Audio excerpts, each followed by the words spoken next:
ছোট পর্দার মাধ্যমে অভিনয় জগতে পা রাখেন সন্দীপ্তা সেন। দুর্গা সিরিয়ালের মাধ্যমে হাতেখড়ি হলেও পরে আর তাকে পিছনে ফিরে তাকাতে হয়নি। একের পর এক সিরিয়ালে অভিনয় করেছেন তিনি। মাঝখানে কিছু বছর ধারাবাহিক থেকে বিরতি নিয়ে কাজ করেছেন ওয়েব সিরিজ এবং সিনেমায়। সন্দীপ্তা অভিনীত প্রতিটা ওয়েব সিরিজে যে সফল তা বলার অপেক্ষা রাখে না। নষ্টনীড় 1-এর বিপুল জনপ্রিয়তার পর সম্প্রতি শুটিং শেষ করেছেন নষ্টনীড় 2-এর। খুব শীঘ্রই ওটিটিতে রিলিজ হবে নষ্টনীড় 2। এরই মধ্যে গুছিয়ে নিয়েছেন নিজের ব্যক্তিগত জীবনও। গত বছরই বিয়ে করেছেন প্রেমিক সৌম্যকে। বিয়ের পর দুজনেই কাজ নিয়ে খুব ব্যস্ত। বিয়ের পর সম্পর্কে তৃতীয় ব্যক্তির আগমন এবং তার জটিলতা নিয়ে প্রশ্ন করা হলে তিনি জানান, সেই তৃতীয় ব্যক্তি একজন পুরুষও হতে পারেন, আবার একজন মহিলাও হতে পারেন, কিন্তু কোনো তৃতীয় ব্যক্তির জন্য কারোর সম্পর্ক নষ্ট হতে পারে না।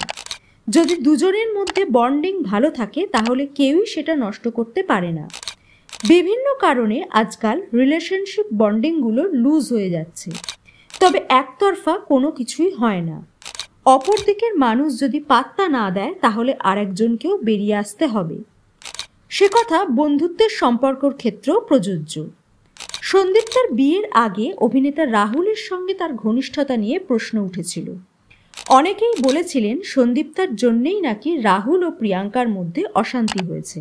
তবে রাহুল ও সন্দীপ্তা দুজনেই সে কথা অবাস্তব এবং ভিত্তিহীন বলে দাবি করেন। প্রিয়াঙ্কাও এই বিষয়ে কোনো মন্তব্য করেননি, বরং ছেলে সহজের জন্যই নাকি তাদের মধ্যে যোগাযোগ ছিল। সন্দীপ্তা এখন সংসারী। সংসার, বড় পর্দা, ওয়েব সিরিজ এইসব সামলে ছোট পর্দায় কবে ফিরবেন তিনি বলেন, আমি চরিত্রের সঙ্গে রিলেট করতে পারলে তবেই সেই চরিত্রে অভিনয় করি। ভালো গল্প, ভালো চরিত্র এবং ঠিকঠাক রেমুনারেশন পেলেই খুব তাড়াতাড়ি সিরিয়ালে ফিরব। এখন আমি ধারাবাহিকে ফিরতে প্রস্তুত। মাঝে একটি গল্প এবং চরিত্র তার পছন্দও হয়েছিল, কিন্তু সময় বার করতে পারেননি। আশা করা যায় সন্দীপ্তাকে আবার ছোট পর্দায় দেখতে পাবেন তার অনুরাগীরা।